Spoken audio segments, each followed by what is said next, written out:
that things come up where you just can't be in pure observation mode, especially the way that my role here is as the head coach and the play caller and having direct dialogue with Flo and Matt Daniels as well. So I'd love to be able to say that I see it all. That's where you fall back on.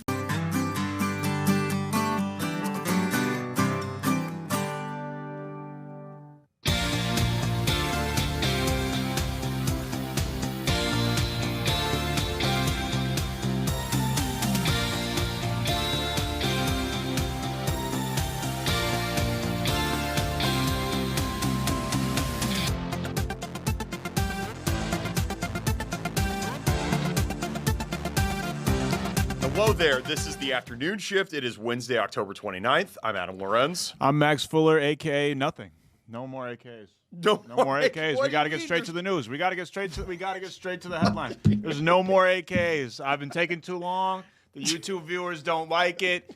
No more. I'm only Max Fuller from here on out. No more AKs. I'm sorry. What about the Instagram account? What about the headlines? We gotta get to the news. We gotta promote the Instagram account here first, Max. All right, if you say so. Afternoon shift _fox9.com. Yes. That's the Instagram. That's it. I'm very thrown off right now. Yeah, we began every show with the AK.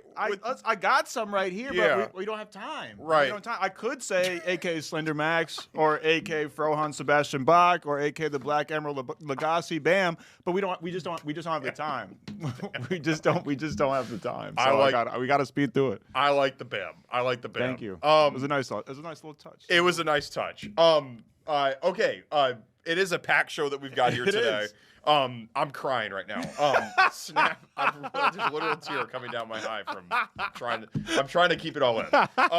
Snap benefits are they're ending in Minnesota and other states all across the country on Saturday. Yeah, it's really scary times for a good portion of our population. Yes, so we're going to be talking to an expert on all things Snap. The Minneapolis Fire Department, they have an all-native firefighter crew. This is awesome. It is awesome. Yeah. And they actually work at the busiest station in the entire city of Minneapolis. Wow. Yes. So the captain, Michael Graves, and Jesse Strong, they'll be visiting us here in studio. That'll be great. That'll be awesome. Yeah, very excited about that. Ranked choice voting, our colleague Soyoung Kim, who has joined us via Zoom before but never in studio. Debut. Her Studio 9 debut. She is an expert on all things ranked choice voting. In fact, you can watch her report later tonight after the World Series on the late news on Fox 9. She'll have a whole report on that. She'll be joining us live in studio to explain ranked choice voting. Can't wait for that because like we talked about before in previous shows, we all like to think that we know what ranked choice voting means, but maybe we don't actually know the ins and outs. But Soyoung does. Soyoung does. So we'll be hearing from her.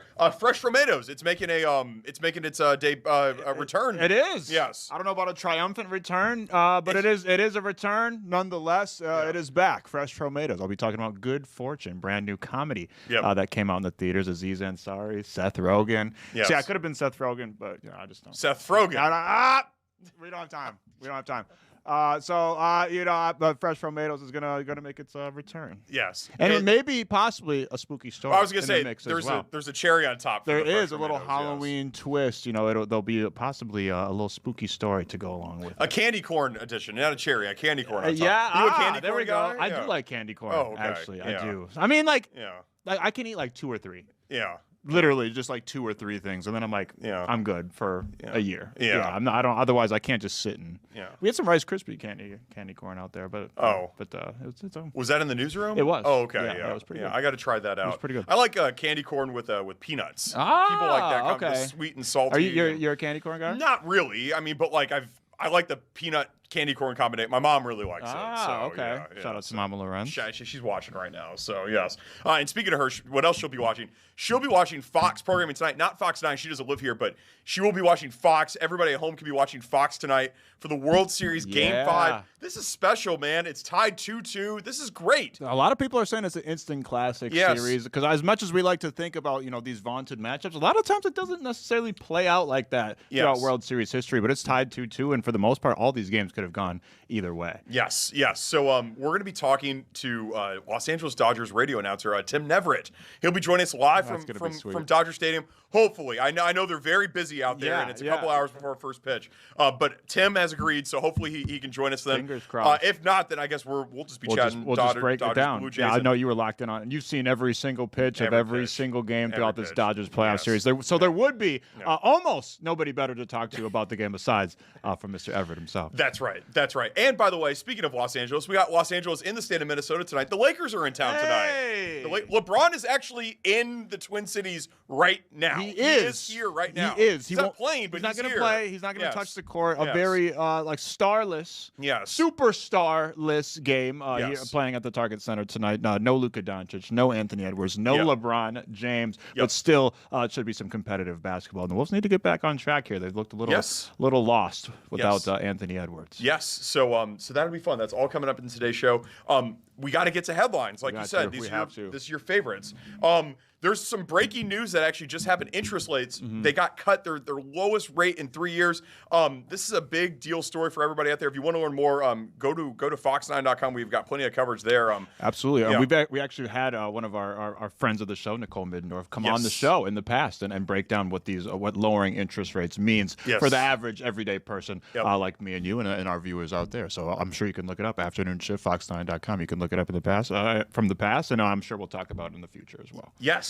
So that was breaking right before we came on the air. Another thing that's happening, MSP, it's one of 19 airports where air traffic controllers hand out leaflets to travelers yesterday. No politics. They're not asking for donations. They're asking for travelers to reach out to their local legislators to try to end this government shutdown. Today is day 29 of the government shutdown. Which is almost a record, I believe. And we got to get these air traffic controllers. It's been almost a month without them getting paid. So we got to make sure that they can get paid for all the hard work and important work they've done. Again, another segment we've highlighted that I'm sure you could go back in the past and look up, but they're really integral to all of our lives. That's right. Hopefully the government shutdown ends and we can get all that happening. And we're going to be talking government shutdown in the next segment, of course, with the SNAP benefits and all of that kind of good stuff. So a little bit of lighter news. 2 weeks from today, Wednesday, November 12th, Krispy Kreme, they're going to open up a location in Fridley, Minnesota. No way. Yep, Krispy sure Kreme is back. I think it's been almost 2 decades. Yep, 2008 was the last one. It was in Maplewood. Wow. They're going to have that conveyor belt in Fridley. Look at how beautiful that is. That's right. That's artwork. That's artwork that should be stolen out of the Louvre right there. I mean, that is absolute a thing of beauty. And I know a lot of people here in the Twin Cities have been craving a Krispy Kreme. Yes. Say that 5 times fast. Craving Krispy Kreme for years and years and years now. I know people that have driven out of state just to go get them. It's an international phenomenon. I saw Krispy Kreme in grocery stores in Slovakia just a month ago. Yeah. So it's an international phenomenon. We're happy to have it back here in the Twin Cities. I missed they used to have one in the Mall of America, and you could see it being made just like we just saw in that video right there. And it's just a thing of beauty. It's not frosting, it's frosting. Frosting. Nah, we don't got time for that. Right. We don't got time for your shenanigans. You know, I have a theory. A theory. I think that Paul Milgate, who's shooting the show today, I think that he will say that this was the greatest first segment we've ever had. Paul, what are your thoughts on today's on the segment today? And welcome to the afternoon shift. Oh, thanks. It's going well. We're staying on time. We're 10 seconds out from my plan for the duration, but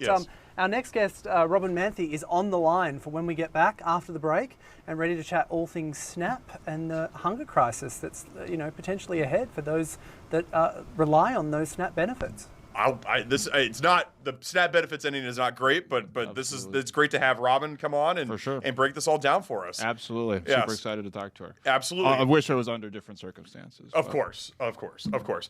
More to come from the afternoon shift after this. We're going to be breaking down all things SNAP.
back up. Max, it's day 29 of the federal government I don't shutdown. know, unbelievable. Almost been a month, and obviously it's affecting all different reaches of life, from air traffic control to SNAP benefits and everything in between. That's right. You bring up SNAP. This is a big story on Saturday. SNAP benefits for Minnesotans are set to end.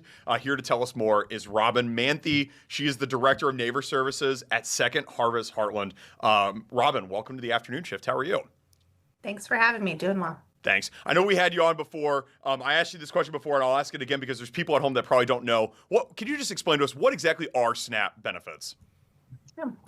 SNAP benefits are benefits for purchasing food. So think of it as a debit card that can specifically be used to purchase food. And it's for residents of Minnesota who are low income enough to qualify. So it's income verified program. How many people are going to be affected by this SNAP shortage that comes around on Saturday? 444,000 Minnesotans is the number of people who receive SNAP benefits, and they will all be impacted. So it's a national and statewide impact. And so what happens to them after Saturday? Like where do they go to get food in theory if they rely completely on SNAP benefits to get that? Yeah. So if you have SNAP benefits that have been loaded onto your card from past months, for example, from October, you can still use those in grocery stores after November 1st. However, no new benefits will be loaded until there's a resolution at the federal level on the government shutdown and funding of SNAP benefits. So in the meantime, we are here at Second Harvest and in the emergency food system to be a support in any way possible that we can. We are stretching to be of support, but this is a huge gap to fill. So would you like to hear a little bit about where people can go or what's helpful now? Absolutely, yeah. Yeah. So the place I'm going to refer people is if you go to the number 2, then the word harvest.org. That's our website here at Second Harvest. We're the largest food bank in Minnesota. That means we're kind of the backbone of emergency food relief for much of Minnesota.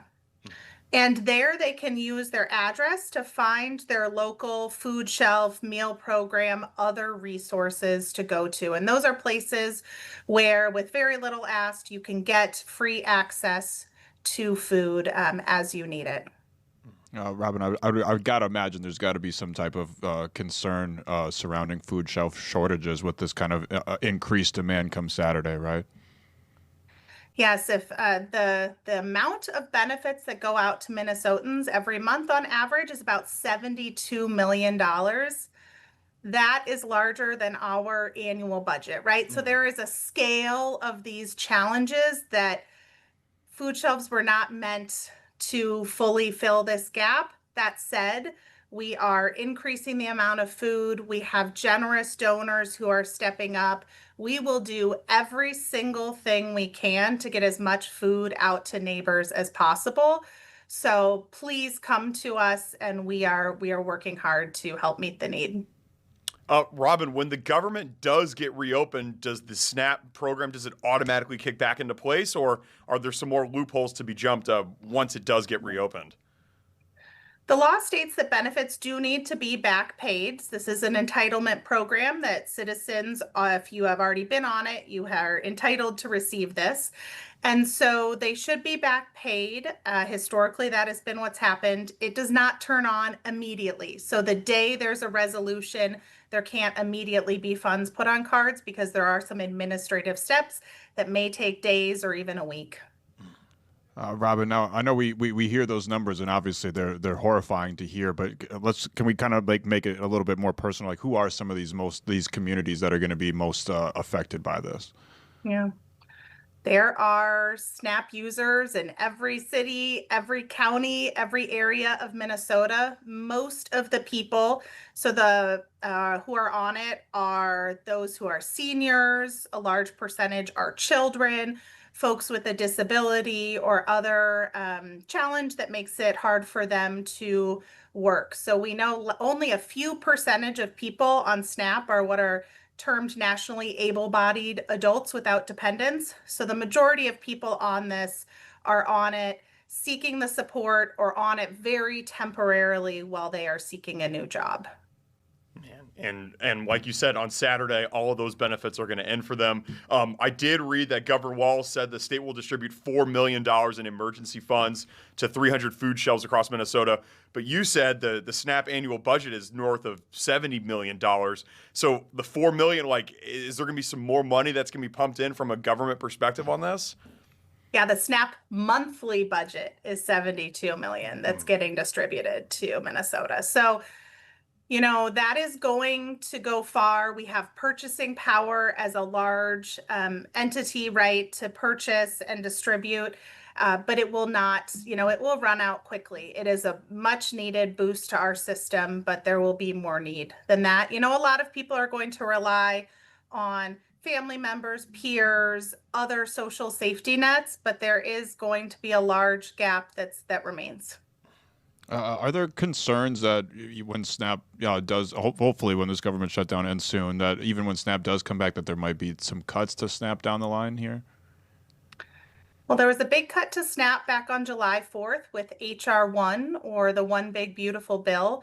It was about a 20% cut to the program, and those changes are being phased in. A decent number of them are actually set to take place on November 1st. That's an increase in who is required to report work, as well as an elimination of SNAP benefits for those who are legally present, asylees and refugees. So those are cuts that are separate from the shutdown and will start impacting people as soon as SNAP is up and running. You work for Second Harvest Heartland. How exactly does Second Harvest Heartland work?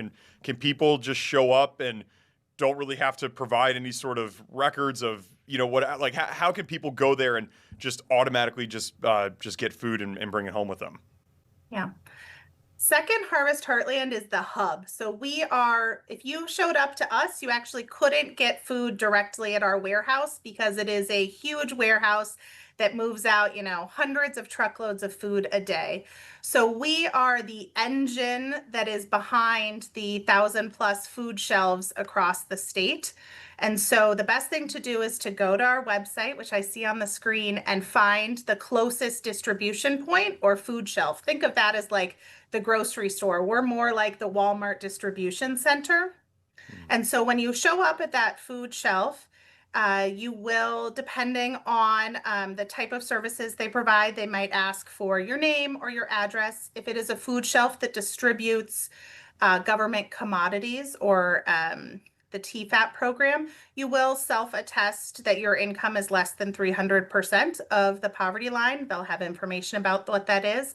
If they are not participating in that program, there will be no income requirement. And we invite everyone and welcome you to come visit the food shelf, learn more. They're very welcoming places that can provide you nutritious food. Awesome. We really appreciate you for joining us today, Robin, and hopefully we can have you on the show again some other time under better circumstances. Yeah. I will say also on our website, we have a link to DCYF, the Department of Children, Youth, and Families, where you can find the latest updates on SNAP benefits, and that is a really reliable source.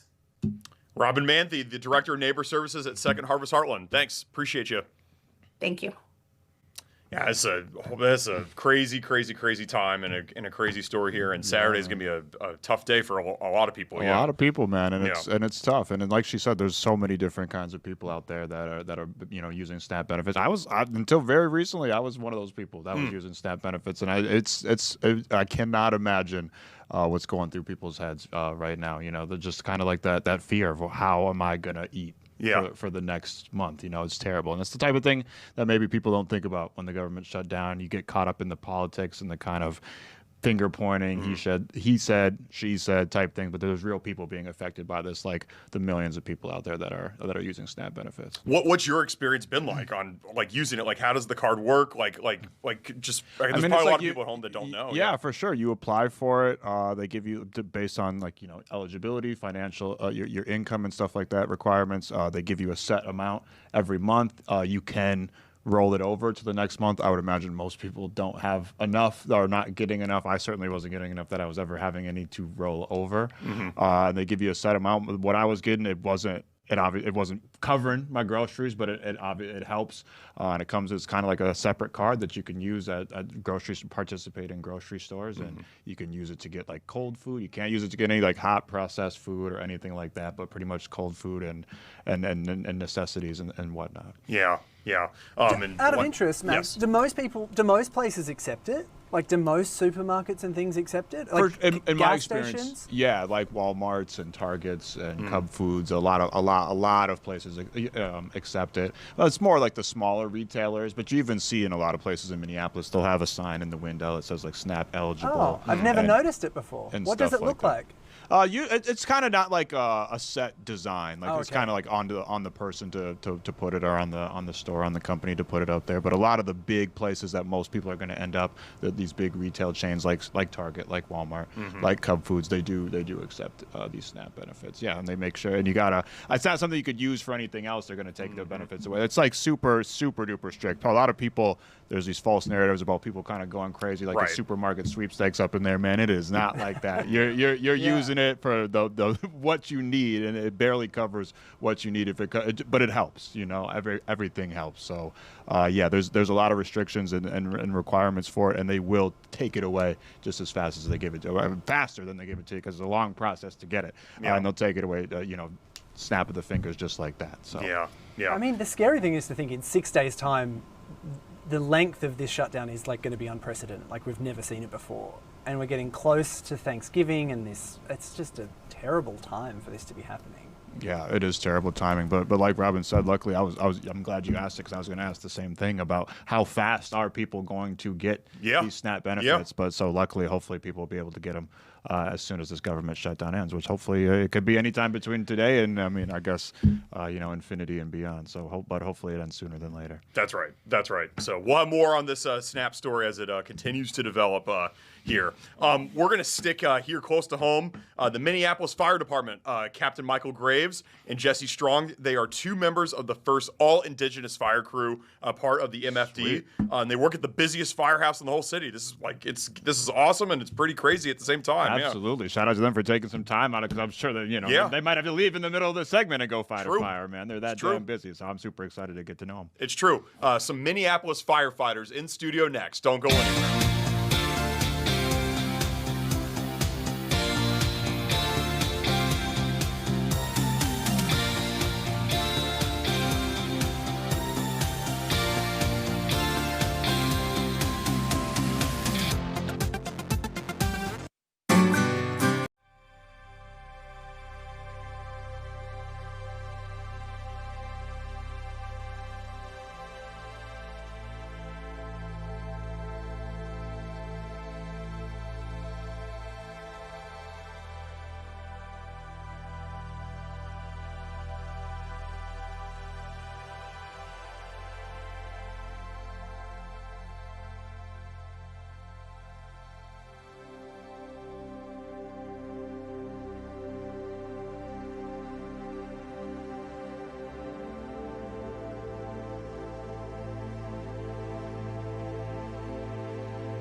back to the afternoon shift. Max, we got some Minneapolis firefighters in the house. Absolutely. Not just any Minneapolis firefighters, members of the first all-native firefighting crew. I think in the whole country or just in Minnesota?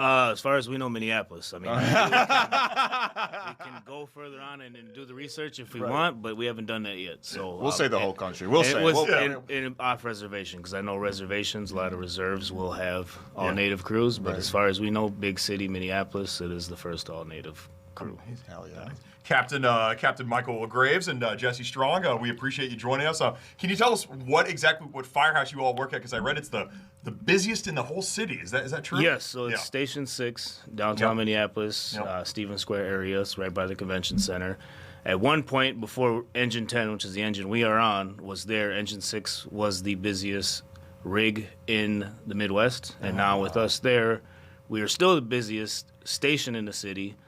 We average about 20 calls a day between the two of us. That means each of us on the Engine 6 and Engine 10.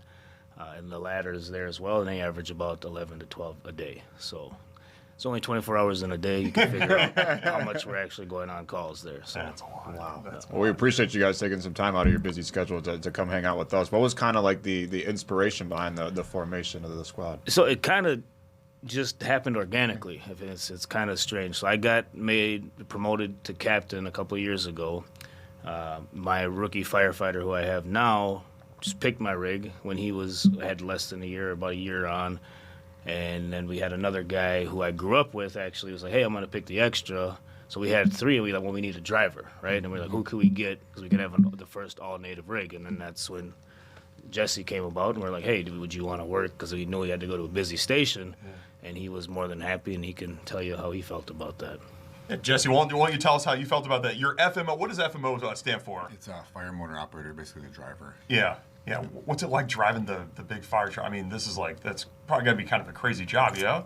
It can be sometimes. Traffic can be a little daunting at times. Yeah. But it's not too bad. Yeah. What inspired you to want to become a firefighter? I think I've always wanted to do something physical, and I feel I had the attributes to do well and excel at it. So. Yeah. What tribal nations do you all represent? I know Minnesota.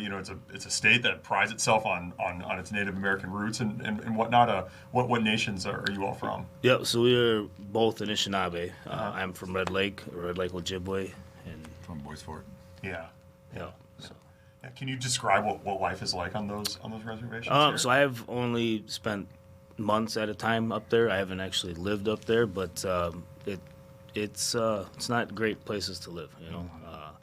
So I know I have cousins up there that have wanted me to go up there and be a firefighter up there because they need people that are from down here up there to be, aggressive firefighters. And I just, sorry, I'm getting a little spacey if you want to speak it. I'd say it's similar, but different at the same time, if that makes sense, to the kind of small communities in the city. Yeah. It's a lot less populous up there. Yeah. But I don't want to speak bad about them at all. I mean, I haven't been there as far as living for long term. So as far as that, I couldn't tell you what it's like to exactly grow up there. But it's a small area, pretty rural. Yeah. What does it mean to you guys to be a part of this squadron? For me, it's an honor. I know every day we go to work, it's either three or the four of us.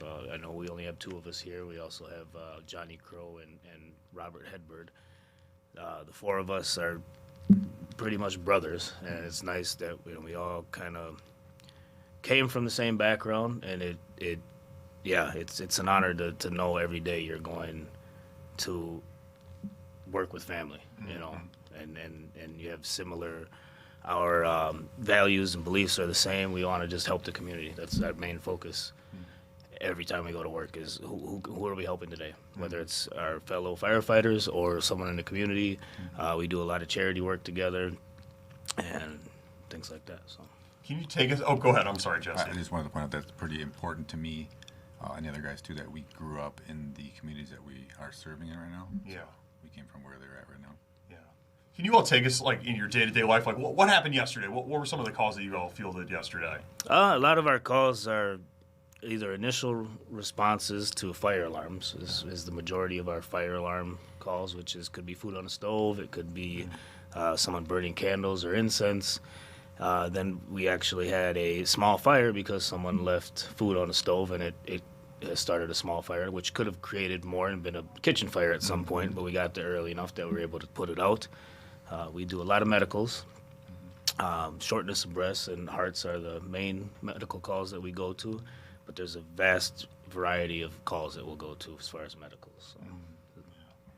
You guys mentioned a second ago it was important to like serve the community that you grew up in, but I would imagine that kind of adds an emotional toll to what you guys do, right? Like it's already emotional enough, but then serving that community that you're a part of, it's got to add some weight to it, right? Yeah, I'll speak to start. I know both Jesse and I have had calls where we've known people, and it's good to know that you're going and you're there to help them, but it's also for you, it's kind of hard to see that sometimes, you know.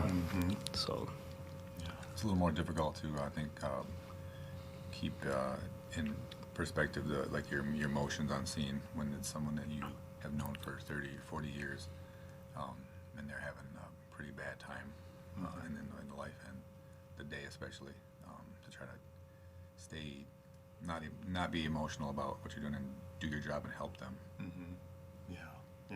Yeah. What's it like, just like kind of like, I think we all have this vision of firefighters that we see in the media and movies of, putting on the suit, getting into the car. Like how accurate are those sort of depictions that people see? I get asked this question quite a bit. Like, is it like Chicago Fire? And I would say in one episode probably happens in the span of a year.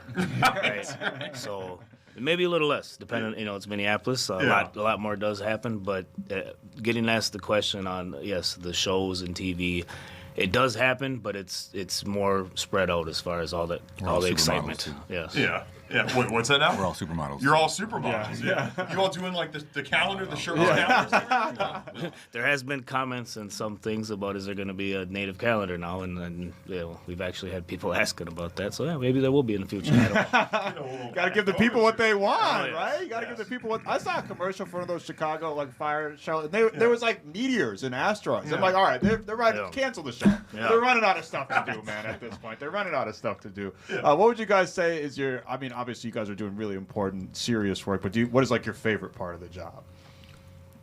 My favorite part is helping people and knowing that I'm there, possibly in their worst time, and I'm able to be there to help them. Right? That for me is why I became a firefighter, was to serve the community and help my community. So.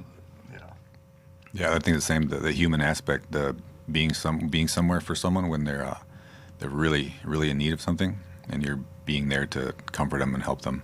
Yeah, I've heard some of the meals that you guys share in some of these firehouses are pretty legendary. Like some of these firefighters are like really good chefs or really good cooks. Do you have anything like that over at Engine 10 Firehouse number 6? So we actually, our truck steps up and they cook every day for the two engines because we're so busy.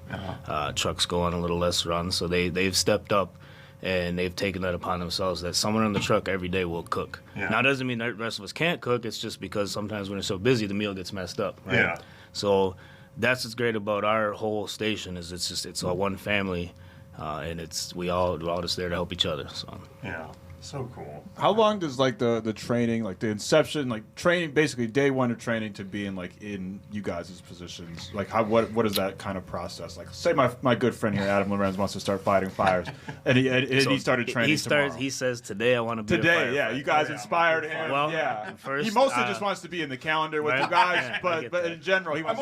I also want the T-shirt. Yeah, exactly. He just wants the T-shirt. He just wants to brag about it. But he wants to do what you guys do. Like how would he be? So to start, I mean, there's multiple options. There's one, you fill out the application and go through civil service list. So then that's just putting your resume on and filling that out, and that's an easy process. Then there's also a process called Pathways, which we have is a route for people to get on. Mainly, we try to look for inner city youth, underprivileged, underserved communities with Pathways to get them in there, and then. Those that are waiting, I always tell them, go get your EMT now, go get your Fire 1, Fire 2, because then when you put that on your application, you get points for that, right? Does that make sense? Yeah. And then, barring you get on the list, because then you got to pass the physical, which is the CPAT, and it's a grueling job. Then you get put on a list of 300, and then you wait for your number to get called, and then our rookie program is roughly 4 months, and then you become a firefighter, and then you're a rookie firefighter on probation for a year, and then you go from there. What's that physical grueling process? How many push-ups are we talking? Oh, it's not push-ups. So you do 3.5 minutes of stairs at roughly a pace of 60 steps per minute with 75 pounds on, as if you had all the gear on. Yeah. Damn. After you do that, you get to do some more tasks as if you were in a fire or going to do fire stuff, right? Like one's carrying some tools, carrying a line across a certain area, hitting a sledgehammer to breach a wall, things like that, a search in confined space area, and then a hook where you push it and pull in as if you're pulling ceiling. So, and then you got to drag a dummy at the end. That's the last one. Drag a dummy. Drag a dummy. Drag a Sorry. dummy. Didn't enunciate that. They're going to drag you next time. But yes, drag I believe it's 100 and... I can't remember. It used to be 180. I think it's roughly somewhere around 150 to 160 pound dummy. Yeah. So Are you thinking twice about your firefighter application? I would always say work on your legs. Get your legs stronger, and then it'll help you. You know what is really cool though? So I moved here from New York. So the FDNY and the NYPD, they have a little bit of a sports rivalry between the two of them. They play this huge hockey game. There's fights. It's like it's sold out. They sell out on Long Island where the Islanders play. You guys have is there a little bit of a sports rivalry with the Minneapolis police here? They used to play the police in hockey, and then there was some fights back in the day. Now we haven't played the police so much. We play St. Paul Fire quite a bit. And there's tournaments every year where we play other fire departments in hockey. We've done it in softball. Basketball was a thing too, and we did actually play the cops, Minneapolis cops, in basketball years ago. Hopefully that'll come back sometime. We do have a basketball team again, so trying to get things up and going again. You know, who usually wins? Well, not always us, to be honest. I think last year St. Paul beat us in hockey, but usually the year before we won, and the year before that we won as well. So cool. Absolutely, that's awesome. I'm curious, just to go back to the job, what does the job market look like? Are you guys in need of more firefighters? Yes, right now we need 100 more firefighters right now. I would say that there's NFPA standards and we don't meet them right now as far as 4 on the rig and things like that. So the hope is to get more firefighters. Just budget-wise right now, it's not in the cards, but this is a time where we're losing to attrition and we need to get more anyway, so we need about 20 a year anyway, so we're trying to get as many as we can. Just we need the budget to be there, right? So How big a role do volunteer firefighters play in the community as well? In Minneapolis, there's no volunteer firefighter. We're a full-time paid department. Volunteers are more in that rural area, because they don't have the means for it.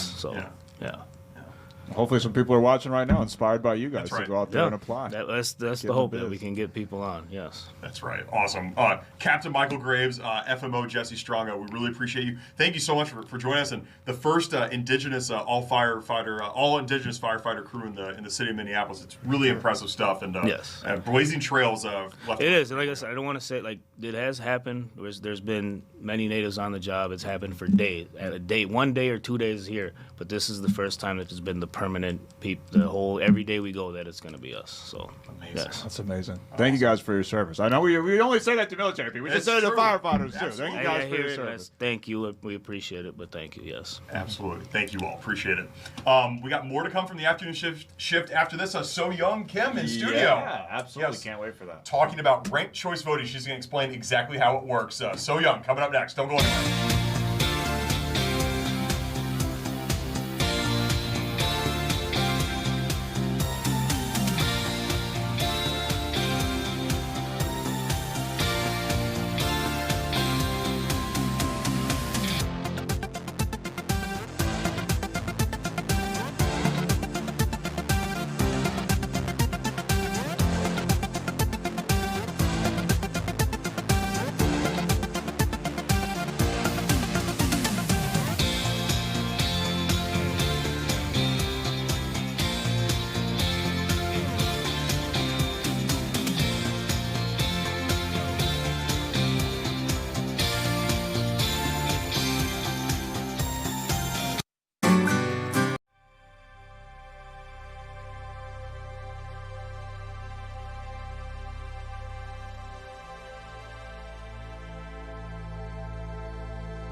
Welcome back to the afternoon shift up. Maxx, 6 days until Election Day. Only 6 days. I'm already ranking the afternoon shift members right now. I'm ranking all of us. I'm doing our ranked voting right now. I'm losing, by the way. On my own poll. This is unbelievable. There's only 4 candidates in this poll. I know, and somehow I'm still in last place. Last place. This is unbelievable.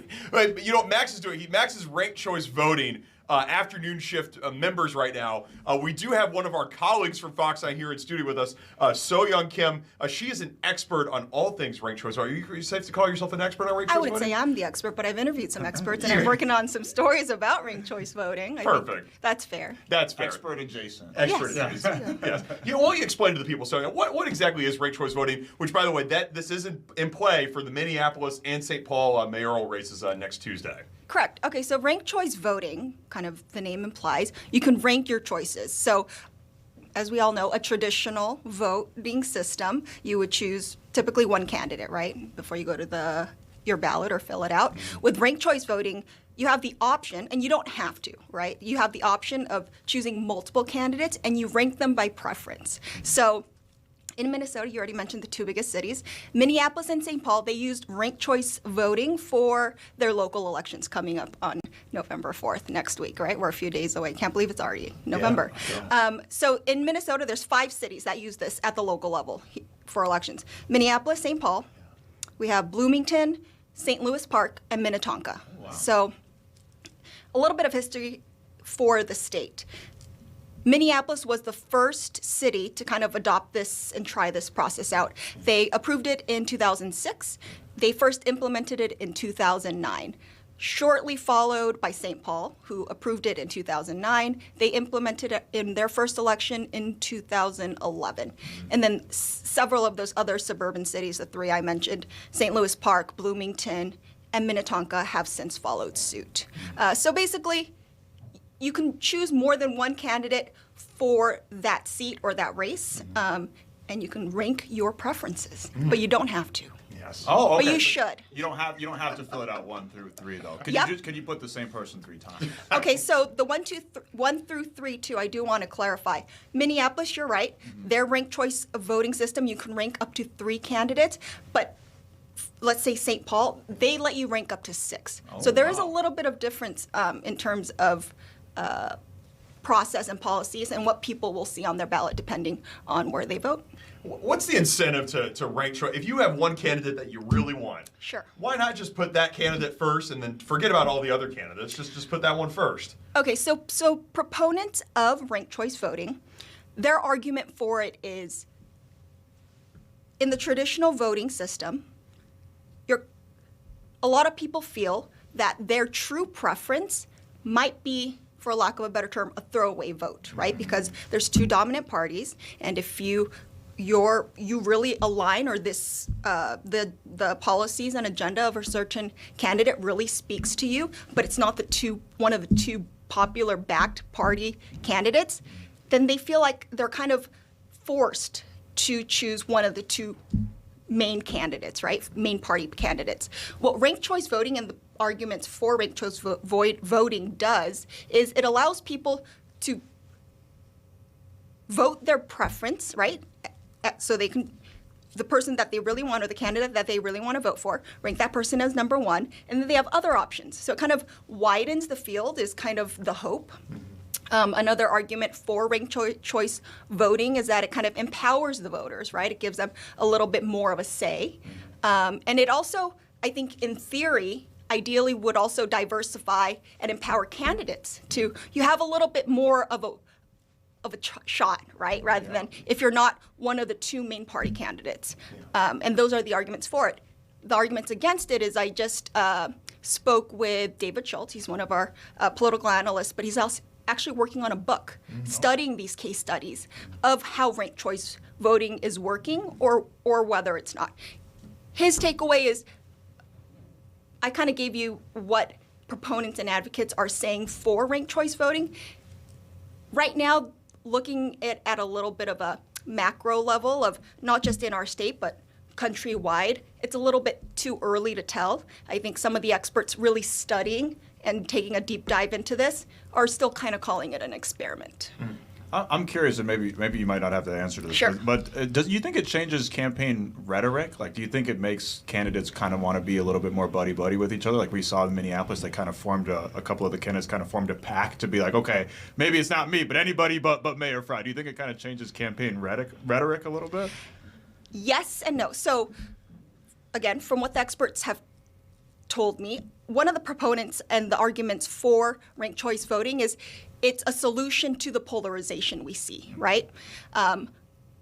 Long-term evidence for that still unclear, but it definitely impacts rhetoric, and we've seen that, right? So just the system and how this alternative voting system works is, say you're doing a campaign, right? And you're messaging, if you're kind of really bashing on a personal level an opponent, but then your kind of tag or final takeaway to that message, the added layer is, but if you vote for that person, choose me second, that does kind of give candidates pause to maybe take a step back, right? So I think in that way, it definitely does impact rhetoric. And kind of like you said, we've seen two people alliances before, but in the Minneapolis mayoral race, I think that's what you're referencing. Yeah. There's a very clear three-person coalition challenging the incumbent Mayor Fry here in Minneapolis.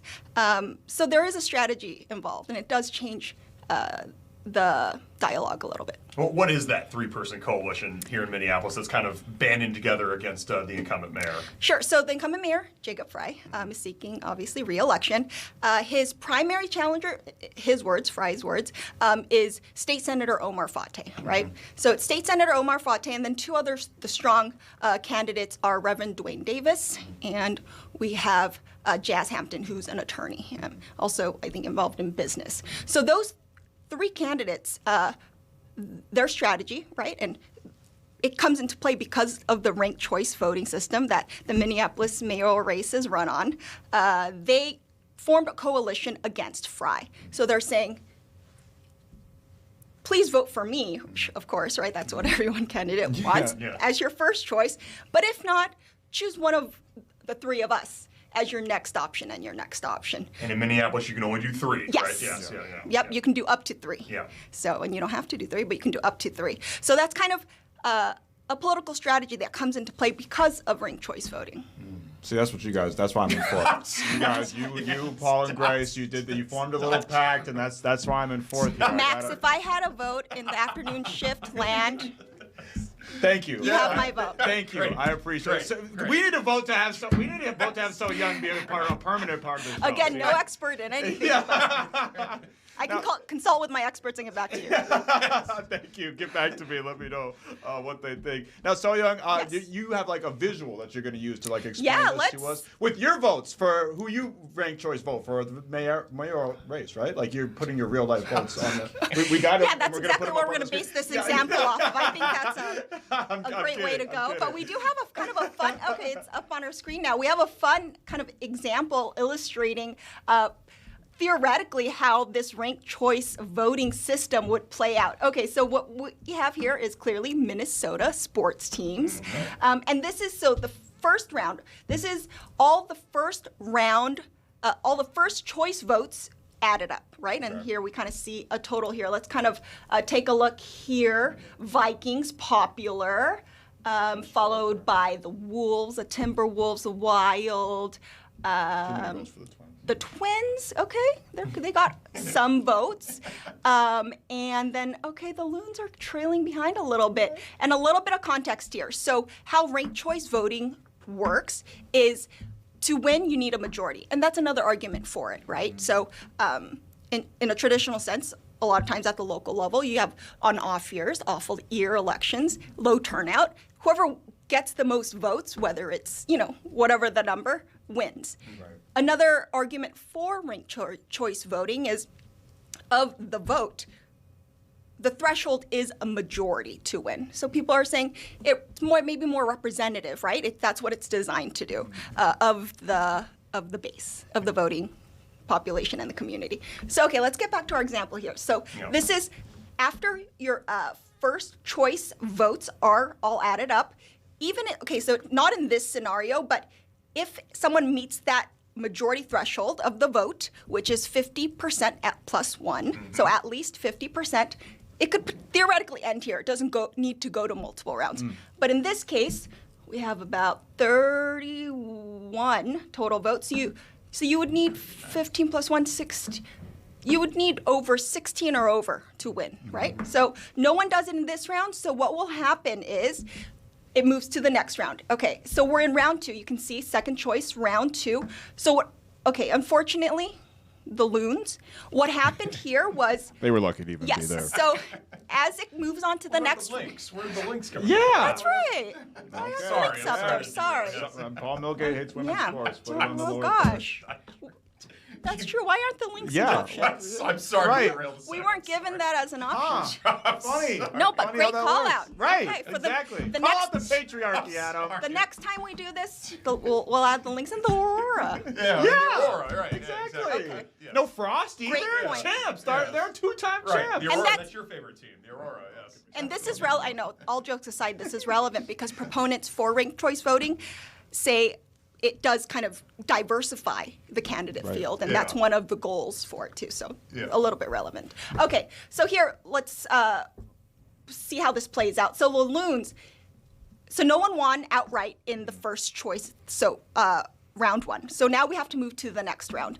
The loons, the candidate with the lowest votes, fewest votes, get eliminated, and it's based on complex math, but it's if you can't mathematically reach that threshold, it doesn't have to be one. There's no limit to how many people can be or candidates can be eliminated per round. So if mathematically, and all of these numbers are just illustration purposes, just letting everyone know. But say another candidate also, along with the loons, couldn't reach that theoretically mathematic win, more than one candidate could have been eliminated. But in this scenario, back to our example, the loons, unfortunately, were eliminated. So then what happens? The ballots and the voters that had the loons as their first choice, their ballots and votes will transfer to their second choice. And then it gets added on to someone, second choice was the Timberwolves, it looks like, and the Twins. So they get transferred. And so those they're were people that had the loons first. Yes. Got it. Yeah, exactly. Yeah. So their ballot and their voice is still in play, right? That's how it works. So we saw there the Timberwolves and the Twins. Some people have put those as a second choice. So then in this next round of second choice, they get added up again. That process repeats. The Twins and the Wild, unfortunately, now in this, as it moves to the next round, can't theoretically win mathematically.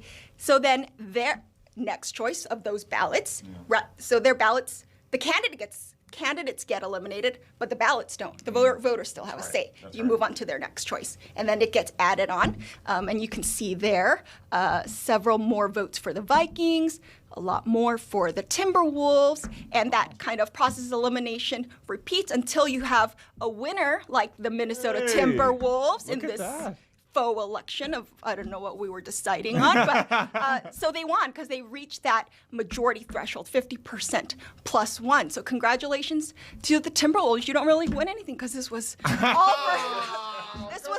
for illustration. Soyoung's from Cerritos, California. You're just saying that because the Lakers are in town tonight, playing the Timberwolves, right? Yeah. No, the Timberwolves. We always root for the home team. If there's a conflict of interest. Kind of put that under the breath, though. She yeah. did. Throw that in there, yeah. Hang the banner. Yes. Hang the banner. The Timberwolves are the number 1 choice of the But that makes Final. sense. Yeah, I don't know if that helped, but that's It just does make kind of sense. a fun illustration of, it's much more complex than that. This was super simplified. All those numbers were for illustration purposes. So one thing I took from that, it Yes. seemed like a lot of the people that took the Vikings, because the Vikings were the clear-cut winner through round 1. Right. But a lot of people that seemed like they took the Vikings kind of took my approach, which I'm Yes. not saying is the best approach, but they just put the Vikings, and they didn't even mess around with any of the other teams. And because they didn't do that, because you didn't see a whole lot of votes get added on to the Vikings' initial count, whereas Right. the Timberwolves got more added on to their initial count. Great so people that maybe observation. didn't vote for the Vikings Sure. actually ranked other and that's how it helped boost those candidates up. Right. So yeah. And on that note, say the Vikings are the only team you voted for. Your voice was in play till the end because they stayed relevant and their numbers were strong enough till the end. But say theoretically you only vote for one candidate. If that candidate gets eliminated in a round, but it moves on to the next round and you don't have a option selected there, then your ballot no longer is in play. So just something to note and be mindful of, but obviously vote how you wish and with your heart. So, but Do we have numbers on how many people like actually fill out all three? Do we know? Is it more people than not that fill out all three, or we don't really know? that I do not know. And I don't know That's if why you're not there's an expert. No, I don't know what percentage of, especially here in the state. I don't even know if those numbers are available. Yeah. But that would be an interesting stat to look at. I know you're going to give a full report on this in the Yes. news tonight. Can you tell people what time is that airing at to get the full report from you? Yes, so we have the World Series Oh, on I our know you channel. care- we care a lot right about back this, on yeah, our yeah, channel. sure, yes. So we have streaming at 9:30 and then late news after the World Series. But we'll, if for some reason you miss us, kind of in our normal time slot, Or it'll it be goes online. 18 innings again. You know, Yeah, right. Or that we don't know. That's the drama of baseball. Yes, Right. yeah. I'm sorry to derail. If it goes, if the game goes late, then where can people find it? Yeah. It'll be posted online on fox9.com. Amazing. So If I had to rank segments today, this one number one by a landslide. No second, no third. another This one, election number that one. has no bearing, but I'll take it. Yes. Yes. What about ranking your after you said Max got your first vote for the afternoon? Are you I was just in his hypothetical scenario. I just Right. felt a little bit bad that he felt you. like he was You're falling sympathy behind. Sympathy votes. You're a Hey, sympathy vote. a vote is a vote. Sympathy I'm vote is a human, vote. so there's Yes. you look at the facts, you do as much research as you can, but also when you move your feet to the ballot and when you fill it out, just Yeah. go with who you want to vote for. That's democracy. Exactly. Yeah, don't try to question our vote. Right. Right. So yeah, what if? Don't vote shame me. Yeah, right. So what if California and Minnesota are on the ballot? You had to rank choice vote. How would you rank those two states right there? Right now I'm on Minnesota ground. So Smart. Smart. I want the best everything for Minnesota because Absolutely. I'm here right now and I live here. Good answer. I'm a Minnesotan right now. Good answer. Yeah. Good answer. But I did grow up in California. Yes, If yes. anyone's curious about the references and you Yes. don't know my background. And a proud USC Trojan, by the Yes. way, too. Yes. It is on par for the course, though, because Adam does just randomly talk about California. Oh, does he? sometimes. Just Yeah, for sure. regardless of the segment Yeah, or topic? absolutely. Yeah, That's for okay. sure. Jay, Soyoung went to one of the best high schools in the state of California, Whitney High School. A very, very tough to get into Magnet High School. Is that correct? Yeah. Wow. mean- Named after Whitney Houston? Yes. we had like a singing audition. I have a lot of secret talents. Yeah. I forgot to mention that to you. Yeah, you did. I could sing Well, Whitney luckily I Houston. already put you number one on the ballot. Okay, That oh. would have bumped your numbers Okay. up No, if you why weren't am I number one. campaigning for Max's vote? No, you're just, Soyoung Kim, we'll catch you tonight on the Fox 9 News after the Yes. World Series and every night on Fox 9 Yes. as well. So Yep. we appreciate it. Come back Thanks for sometime having soon. us. This is Yeah, great. for sure. You have an Appreciate open hidden invitation. talents. Yeah. Okay. Yeah, this would be great. the yeah. non-existent ones then. Yes. I just made up. Thanks for having me. Awesome. Thank Thanks, you, Soyoung. All right, thank you.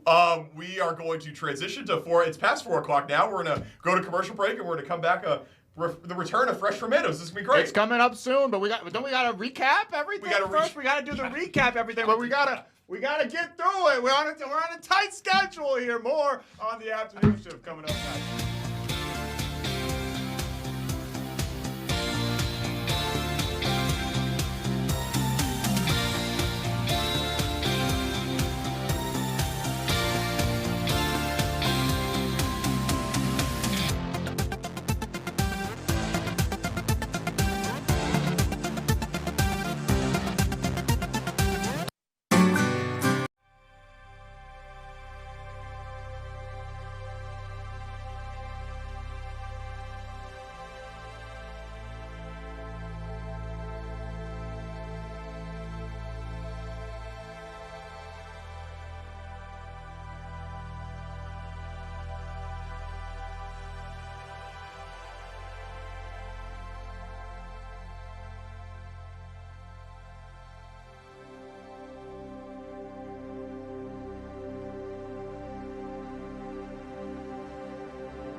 Welcome back to the afternoon shift. Making sure the glasses are all perfect. Dude, there. they're impossible to clean. I feel like I just only make them more and more. They're worse than they were before. I mean, can you see the smudges on the viewing audience? Can you see the smudges? I can barely see out of my glasses right now. We get a zoom in on the Yeah, the can you glasses zoom there. in? Can you zoom in on it? I mean, this is ridiculous. These There are it brand is. new. Oh, filthy. Whoa, Look at that. wow. I made it worse.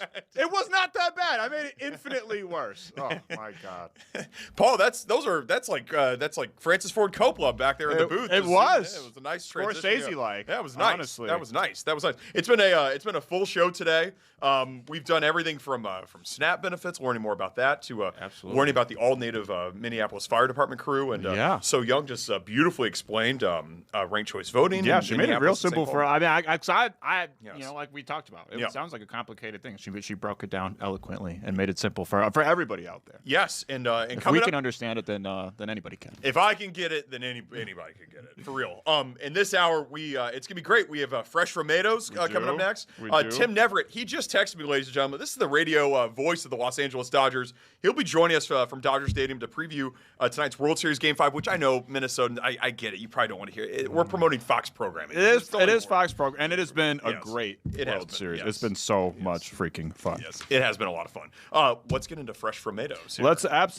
do it. It's been a long time. Feels like it's been a long time at least, but Fresh Tomatoes is back, just like comedies are back in the theater. Adam Llorens, like Good Fortune, a brand new comedy that just hit the theaters last week. I don't think it had like a full nationwide release, but it was a release in over 2,000 different theaters, starring Aziz Ansari. Do you know who Aziz? I know Ansari? Aziz, Okay, yes. you know Aziz Ansari. Yes, Tom yes. Haverford from Parks and Recreation is probably his most famous role, but obviously he made his name doing stand-up comedy. Yeah. Yes, he's kind of been out of the spotlight.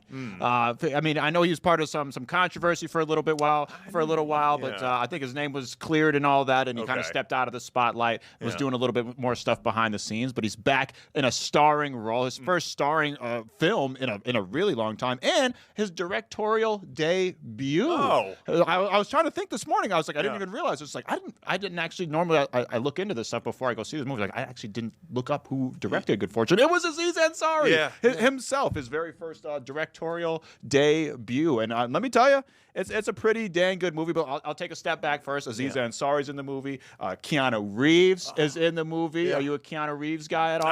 I'm trying to think of who that is. He's from The Matrix. Never seen it. You never seen The Matrix? Nope. John Wick. No, isn't this The Matrix? Oh no, that's Star Trek.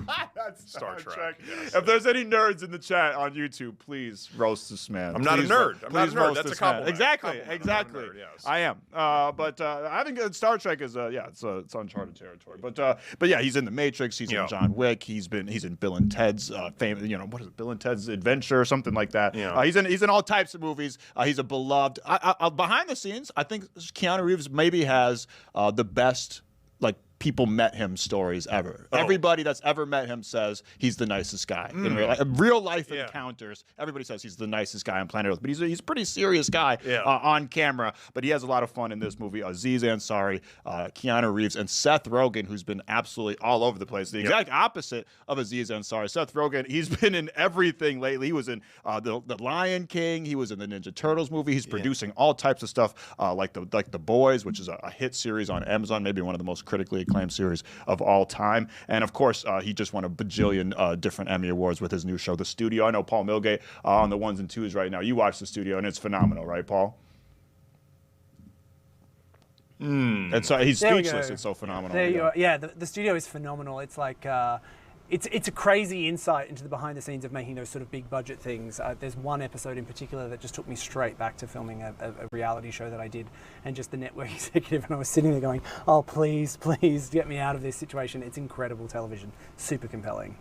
Yeah, Seth Rogen, he's been an amazing part of his career lately, because he kind of started off kind of, pigeonhole. He's the stoner guy with the goofy laugh. He's kind of in similar roles every single time, but he's really branched out to all different types of things, from drama to comedy, and he was fantastic in this movie. It's It's about a guy, Aziz Ansari is the main character. He's kind of down on his luck. Yeah. Basically, his job at the beginning of the movie is just standing in line for other people. Oh. Like literally just standing in line for other people. He's sleeping in his car. Life is not going so well. And he ends up becoming an assistant for a big tech executive type guy. They kind of get close for a little bit, and then the tech executive guy fires him. And, you know, Aziz Ansari's character is kind of just wishing, you know, that he had a different life. Here in comes Keanu Reeves' character, who's an angel, but not quite the angel of the stature of, like, you know, a Gabriel or a Peter or something. Sure. That he's kind of a fledgling angel. Sure. Yep. I believe that Aziz Ansari calls him at one point in the movie a budget angel. He's kind of like a bootleg angel. He doesn't really have the big wings yet, and he's just looking to make his mark in the angel world. He sees his job is mostly just stopping texting and driving people. Oh, okay. So it's kind of like, you know, it's still important, but a low-level job for angels who are, you know, usually saving people, bringing people, lost souls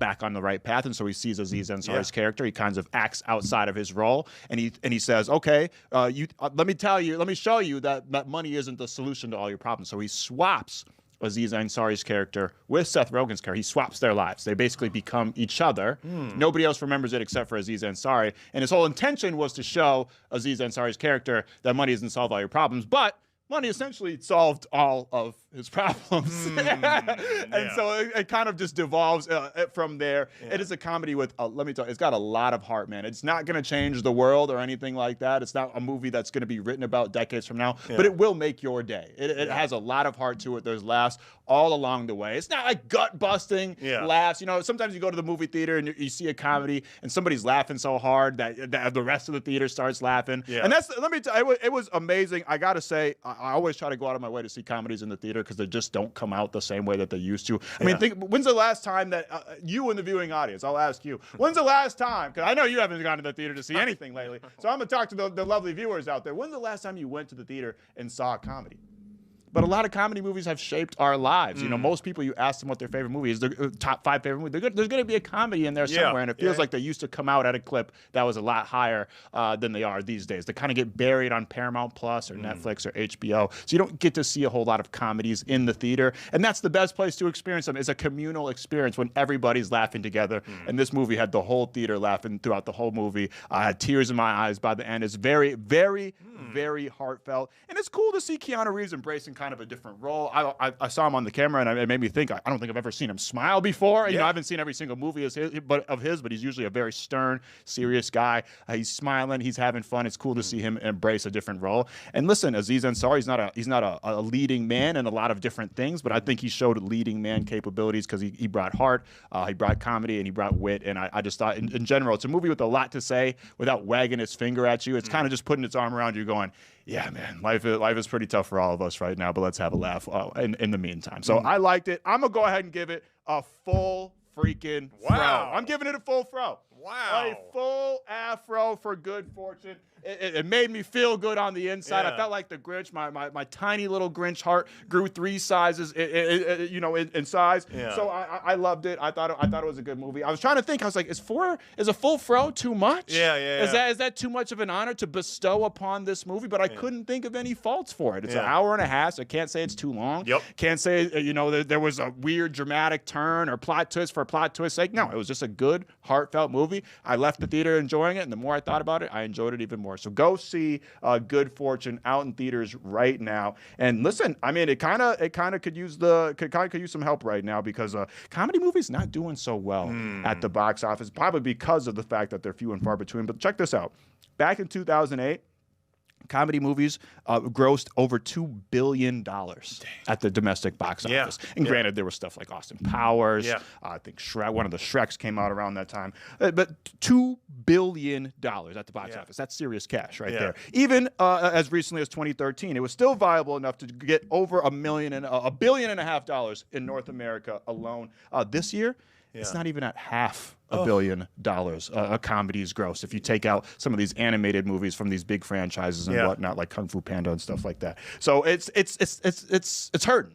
I don't know why these comedy movies aren't drawing at the theater. I just think in general people tend to go to the theater for the more like Avengers kind of stuff, big summer blockbustery kind of stuff like that. Movies that have a lot of buzz. And this movie kind of just showed up. It didn't have a lot of buzz unless you were at the movie theater and you saw a freaking preview for it a million times, like I did. I was so sick of it, but I was ready to see the movie, and it ended up living up to the hype. But yeah, the comedy's not doing so well at the theater this year. But let's hope they can make a turnaround, because I want to see more comedies at the theater. We all need to laugh a little bit more. It's hard times out there. This movie kind of reminds me of one of my favorite Christmas films. It's a Wonderful Life. Does it? Oh with, yeah. Andrew Cummings comes back and shows the character, what it's like if he wishes he was never born. Right. He kind of like shows him the other side, and it kind of has a little bit of a similar feel to that. For sure. And that's what I'm saying. It's like it's not a movie that's gonna change the world. It's obviously derivative in a lot of different ways. But it is a movie that's going to make your day, make you smile, and it feel like a little sunshine in a dark movie theater. A Wonderful Life. That's one of your favorite movies. Jimmy huh? Stewart. Yeah. Great actor. And that's one of these like The Bank and stuff like that, yes, right? Yes, Yeah. I've seen that movie. It's a great film, and I'm trying to remember some of the characters' names in it, but it's a really great Christmas time film. It's just it really kind of warms the heart. And like I said, when you were talking about this film with Keanu Reeves and Seth Rogen, it kind of reminded me, and Aziz, it kind of reminded me of that as well. Yeah, so. And it's similar to like a Freaky Friday kind of movie, a life swap, one of those classic life swap comedies. Is there anybody that you would want to swap lives with? Swap lives. Yeah, I almost said swap wives with. Yeah. But swap lives with. Man, I don't know. It's tough. Like, it's tough, right? It is tough because you want to still be you. I still want to be me, and everybody's got problems that you don't know what problems people have, and it's like you want to compare your pride. It's like I think I'm good. Right, with the you don't know what problems people's going through, right? So I don't know. That one is tough. It's tough. That one is it's tough. Real tough. What about you, Mr. Milgate? Anybody you want to swap lives with? I was thinking about it earlier. I said it to you guys off the air. It wouldn't be too bad, being Tom, being old Tom married to Zendaya. Yes, Tom Holland. Yes. You get to be married to Zendaya. You get to be Spider-Man. Yeah. I mean, hey, that's not a bad life. I wouldn't necessarily want to be like a short white dude, but I'm a millionaire and I'm married to Zendaya and I'm Spider-Man. So I like being me. But if someone said, hey, you want to be Tom Holland, I wouldn't. I would have to think about it a little bit. What about you, Paul? So there's a billionaire in India who's got set up this not-for-profit, completely private, for lack of a better word, zoo, I guess, but it's like a conservation project called Zentara, and he's collecting all of these animals, endangered animals from around the world, and building incredible habitats for them to be able to preserve them for future. And he's pretty anonymous. So to be a billionaire with a bunch of really cool animals in your backyard and anonymous, I think that's what I'd go for. I don't think I'd go for someone famous. Yeah. Paul wants Zantara. I want Zendaya. Yeah, same. The duality of man. Absolutely. Yeah. So there's nobody out there that you want to. I was thinking, maybe somebody like Mookie Betts would be kind of fun, right? That'd be pretty fun. Shortstop for the Dodgers for a day, playing the World Series. He's hitting about as well as you would in the World Series right now. Yeah, he definitely needs to pick it up. Yeah, maybe it could help him out as a little bit of maybe a ghost story. You can kind of maybe scare him a little bit. It's like when you got the hiccups, and you got to so you got to get scared.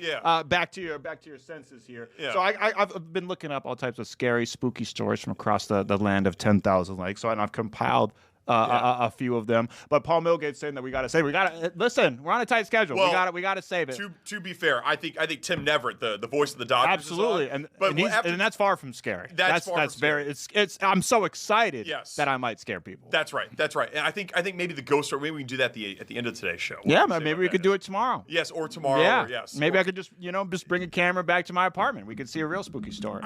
You know what? Actually, be some good content for the show. It's a pretty good idea. It's not a bad idea. We got the voice of the Dodgers coming up tonight. The World Series pregame coverage starts at 6:00 Central here on Fox 9. Game starts at 7. Tim Neverett, the radio voice of the Dodgers. He'll be joining us next.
shift. It is a pivotal night here on Fox 9. The World Series moving to Game 5. Dodgers, Blue Jays tied up at 2-2.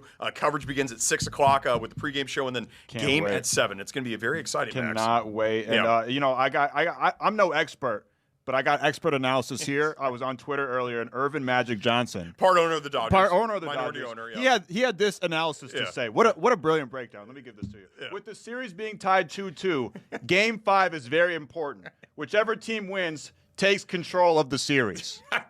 I mean, it was great analysis. That's incredible. Great. Listen, I'm super happy that we got Tim. Do we even need him? I mean, Magic Johnson just he put it all right there in a simple 2 sentences. Yes.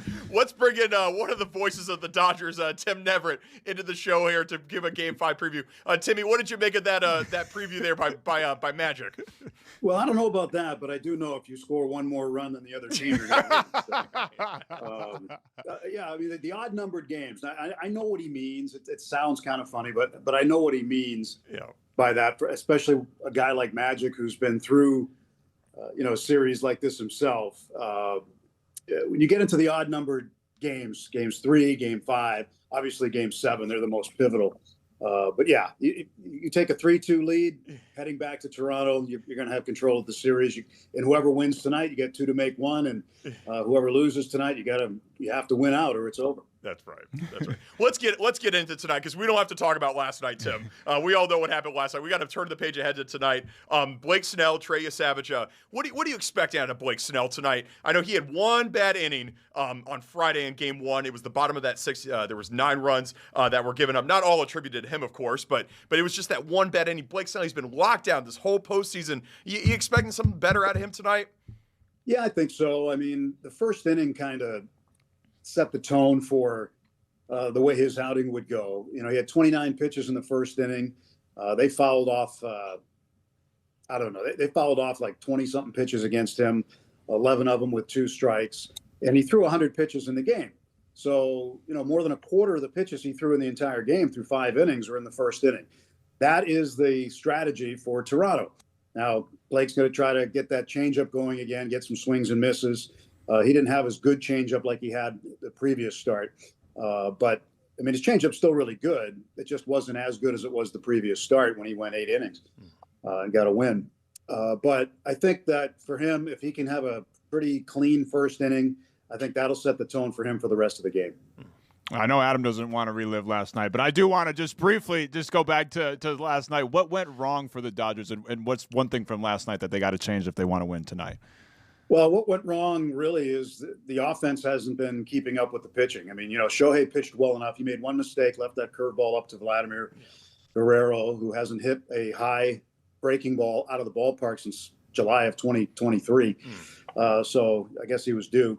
But it was a bad pitch that he'd like to get back, and that was a score-flipping home run. It was 1-0 at the time, then it was 2-1 after the home run.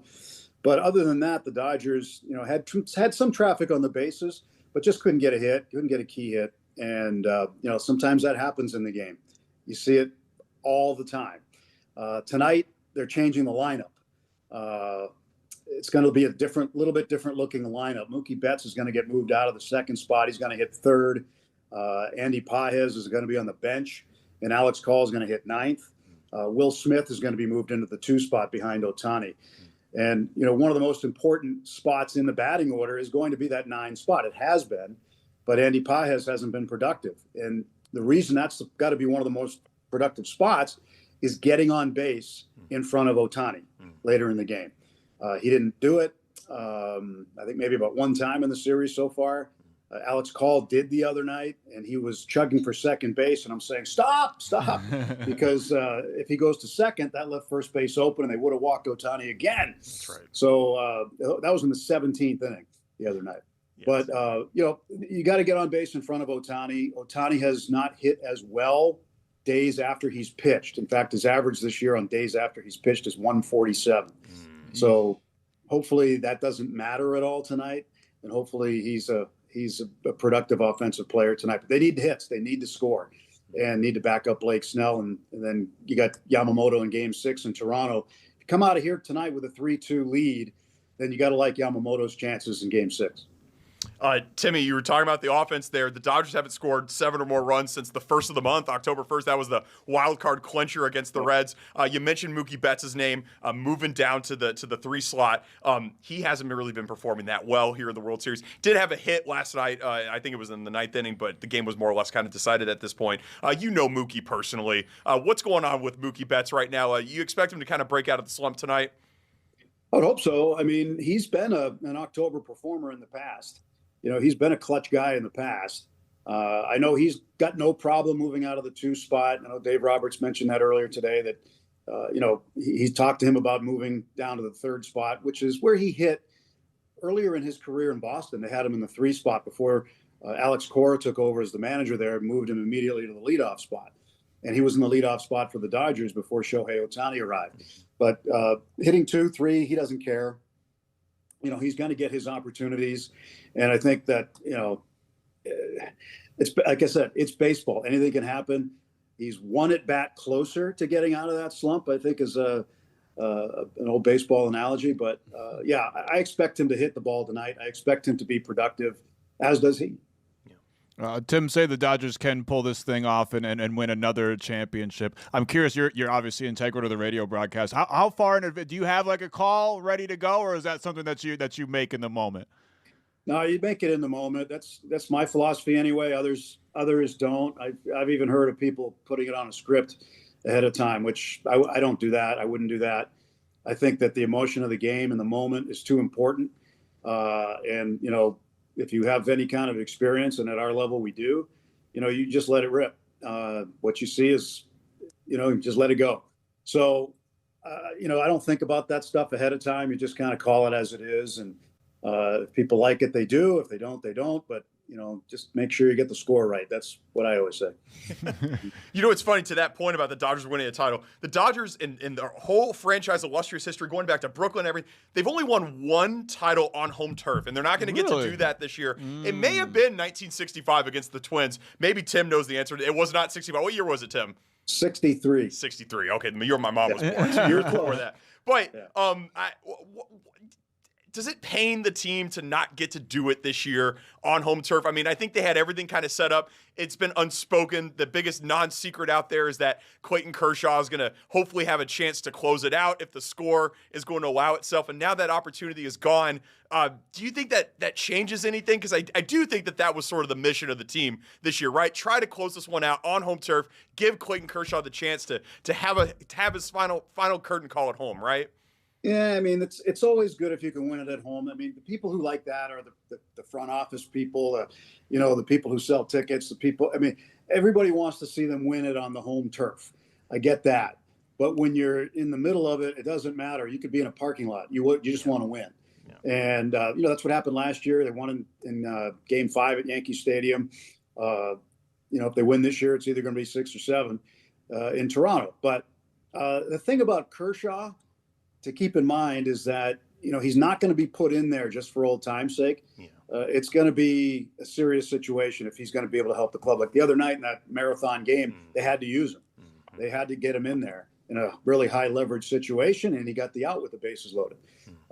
But I think all of us would like to see it, even if it's in Toronto. Doesn't matter. Like, let's say they get a 6-1, 7-1 lead. It's game 6 or 7 or whatever it is. And you got a chance to bring him on to get 3 outs.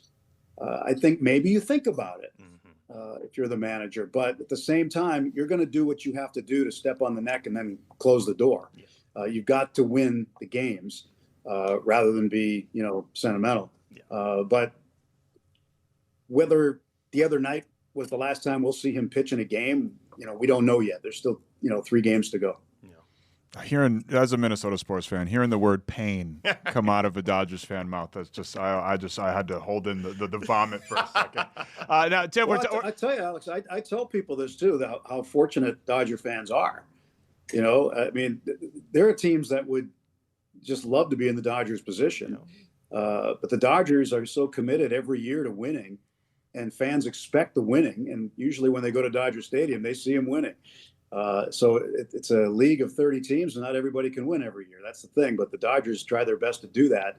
But the fans here are pretty fortunate that they've got an ownership group that wants nothing but a World Series win every single year, and they put their money where their mouth is. Yeah, I'm super envious. Coming from a fan of a team that the ownership group wouldn't care if they played on the moon as long as people bought tickets to go see the game. Now, we've mentioned some of the stars, like obviously that everybody knows, the guys on the marquee, Shohei Ohtani, Mookie Betts, Vlad Guerrero Jr. Who's been some of the unsung heroes of this Dodgers World Series run, do you think, so far? Well, I mean, the most unsung guy was Will Klein the other night, the pitcher that we picked up after he was DFA'd from Seattle earlier in the season. 4 unbelievable innings. Justin Robleski had a good night, 2 out of the bullpen. So I think, guys like that offensively, Tommy Edman's been okay at times. He did make the error the other night, but I think the 2 other plays that he made up for that error. He made some, a spectacular relay throw to get a guy at the plate, and then, didn't give up on a ball off Freddie Freeman's glove in short right field, picked it up through to third and got the runner there. A lot of players would have just given up and said, I'm just going to field the ball, look around, make sure no one else is moving. But he picked it up and fired a strike to third, and Muncy made the tag. Edman's one of those players that, he can do a lot. But I think he's been one of those unsung guys. And I think the defense of Mookie Betts has been really good. He had a bad throw the other night, but it was kind of a weird off-balance throw. He had to come way across second base, and it was in an odd area for him. But other than that, he's been very good defensively. I think Max Muncy's been very good defensively too. So a lot of people don't look at Max and go, "Oh, there's a Gold Glove guy," but he's been playing at that level defensively during the postseason. I love Max Muncy. He's probably one of my favorite guys on the team. Tim, you get to occupy a seat once held by the legendary Vin Scully. The press box at Dodger Stadium is called the Vin Scully press box. Can you just talk about what it's like to occupy that chair that was once sat in by Mr. Scully? I'll tell you, the first year I was with the Dodgers, and the first time I did TV at Dodger Stadium, sitting in that seat with that point of view. And I don't know if it was the same chair or not, but it was in that same point of view where Vin sat. And I took a moment one night, or that night, and felt like I needed to pinch myself. And I was asking, how did I get here? I mean, this is crazy. And there's just, we still have to respect. And I think, even though Vin is no longer with us, he's never going to be gone as far as Dodger baseball is concerned. And I think, we as other broadcasters that follow him, we need to respect that. You've got to respect who came before you.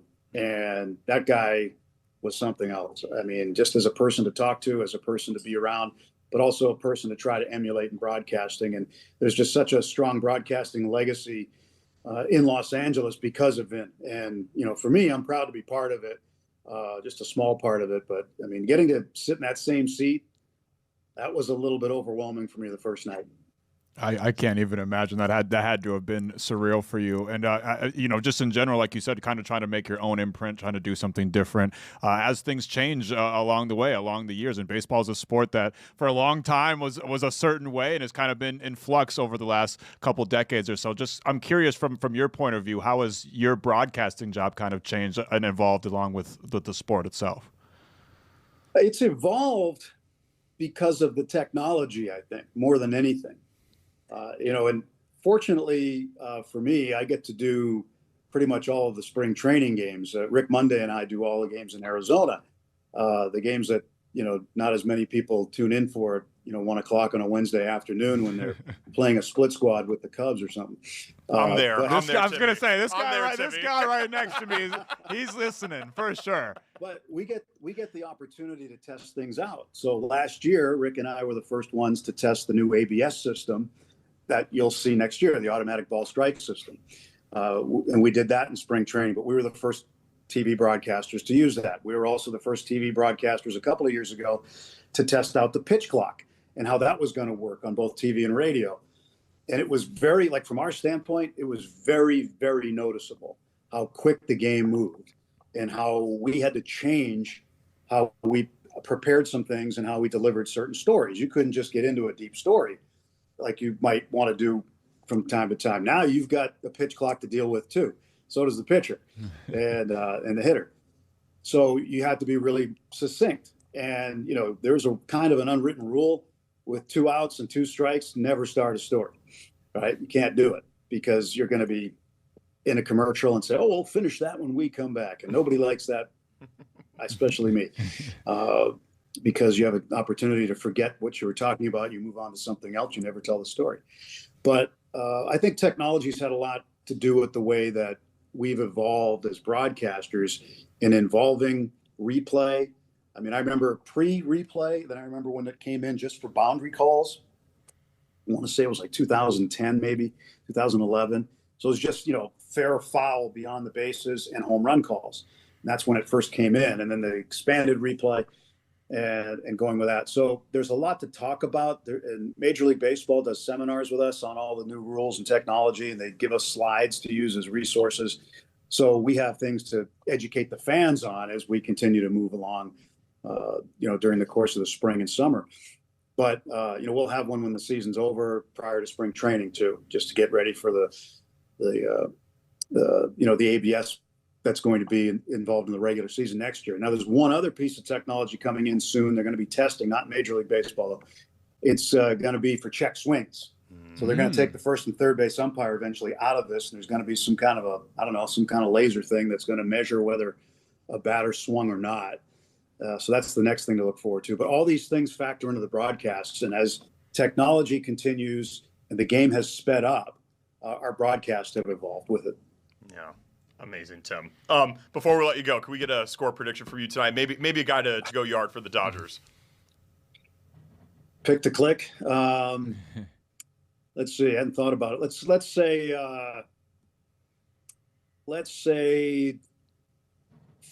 5-2 Dodgers, and Mookie gets out of his slump with a ball into the left field pavilion. I love it. There we go. I love it. Tim Neverett, the voice of the Dodgers.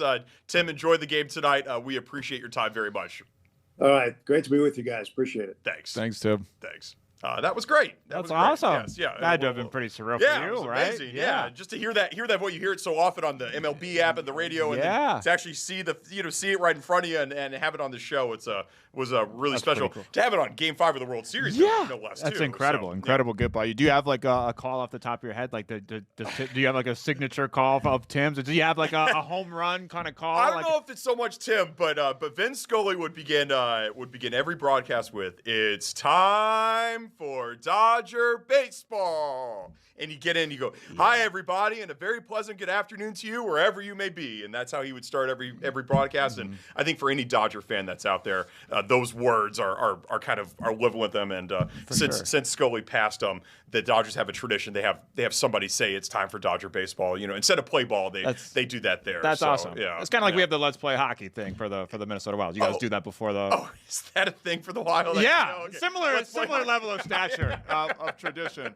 Certainly similar level of stature. But I do love that the Dodgers keep their lore and the story of the team, the history of the team alive, because that's really important. Because a lot of these guys sometimes they fall by the wayside, no matter how legendary they are. But that's not happened with the Dodgers and Vin Scully. Yes, and I loved Tim there. It was basically a backhanded way for all the people, the naysayers, for all this is the best team money can buy. He kind of laid it out without in a true professional's way of saying, yes. "Hey, we want to win. Sorry that you're losers."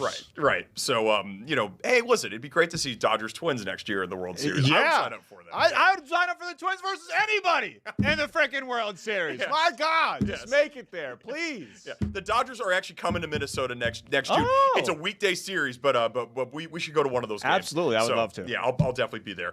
More to come from the afternoon shift after this.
back here on the afternoon shift. Max, earlier we talked to Robin Manthie.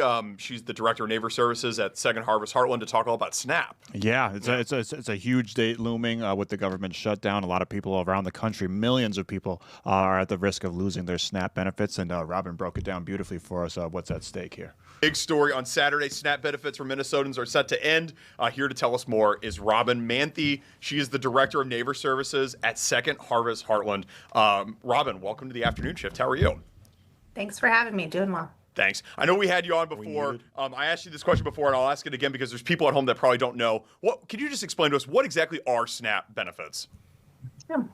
SNAP benefits are benefits for purchasing food. So think of it as a debit card that can specifically be used to purchase food. And it's for residents of Minnesota who are low income enough to qualify. So it's income verified program. How many people are going to be affected by this SNAP shortage that comes around on Saturday? 444,000 Minnesotans is the number of people who receive SNAP benefits, and they will all be impacted. So it's a national and statewide impact. And so what happens to them after Saturday? Like where do they go to get food in theory if they rely completely on SNAP benefits to get that? Yeah. So if you have SNAP benefits that have been loaded onto your card from past months, for example, from October, you can still use those in grocery stores after November 1st. However, no new benefits will be loaded until there's a resolution at the federal level on the government shutdown and funding of SNAP benefits.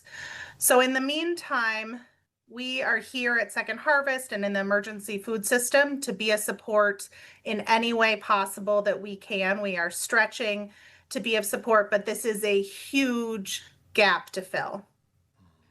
So would you like to hear a little bit about where people can go or what's helpful now? Absolutely, yeah. Yeah. So the place I'm going to refer people is if you go to the number 2, then the word harvest.org. That's our website here at Second Harvest. We're the largest food bank in Minnesota. That means we're kind of the backbone of emergency food relief for much of Minnesota. And there they can use their address to find their local food shelf, meal program, other resources to go to. And those are places where with very little asked, you can get free access to food as you need it. Robin, I've got to imagine there's got to be some type of concern surrounding food shelf shortages with this kind of increased demand come Saturday, right?